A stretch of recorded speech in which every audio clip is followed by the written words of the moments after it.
నమస్తే. ఇప్పుడు మీరు చూడబోతున్న వీడియో ఖచ్చితంగా మీకు ఉపయోగపడుతుంది, నచ్చుతుంది కూడా. మరి మీకు నచ్చిన విషయం నాకు తెలియాలి అంటే ఈ వీడియోని మీరు లైక్ చేయాలి, షేర్ చేయాలి, అలాగే మన ఛానల్‌ని సబ్స్క్రైబ్ చేయాలి. మీ సపోర్ట్‌ని నాకు అందిస్తారు కదూ! ఓకే. ఇప్పుడు వీడియోని స్టార్ట్ చేద్దాం. నమస్కారం. శుభోదయం కార్యక్రమానికి స్వాగతం. ఈరోజు 29వ తారీఖు జాన్వరి నెల 2024వ సంవత్సరం సోమవారం. శ్రీ శోభకృత్ నామ సంవత్సరం ఉత్తరాయణం హేమంత ఋతువు. ఈరోజు పుష్యమాస బహుళపక్ష చవితి తిథి ఈరోజు పూర్తిగా. పూర్వ పల్గుని నక్షత్రం సాయంత్రం 6:57 వరకు, తదుపరి ఉత్తర పల్గుని నక్షత్రం. నక్షత్ర వర్జం రాత్రి 3:06 నుండి 4:54 వరకు.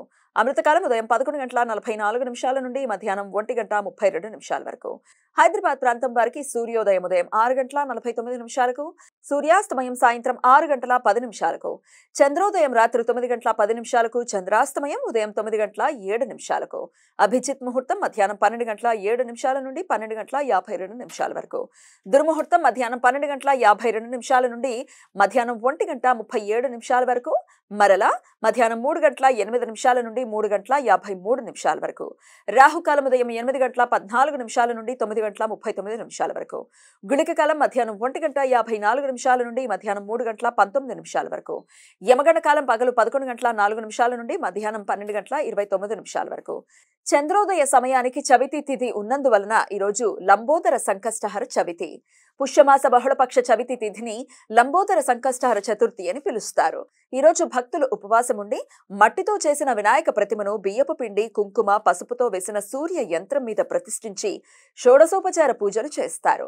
ఈరోజు వినాయకుడిని లంబోదర మహాగణపతిగా పూజించటం వలన దీర్ఘకాలిక రుగ్మతులు, కుటుంబ, వృత్తిపరమైన సమస్యలు తొలగిపోతాయని భక్తుల విశ్వాసం. రాజస్థాన్ రాష్ట్రంలో సాకత్ చౌత్ వ్రతం. ఈరోజు వివాహిత స్త్రీలు రోజంతా ఉపవాసం ఉండి తమ సంతాన అభివృద్ధిని కోరుకుంటూ సాకత్ మాతని పూజిస్తారు. ఈ సమాచారాన్ని మనకందించిన వారు మేడికొండూరు విశ్వనాథ్ ప్రసాద్ గారు. ఆయనకు కృతజ్ఞతలను తెలియజేస్తూ గణపతి స్మరణతో సమస్త సన్మంగళాని భవంతు. నమస్కారం.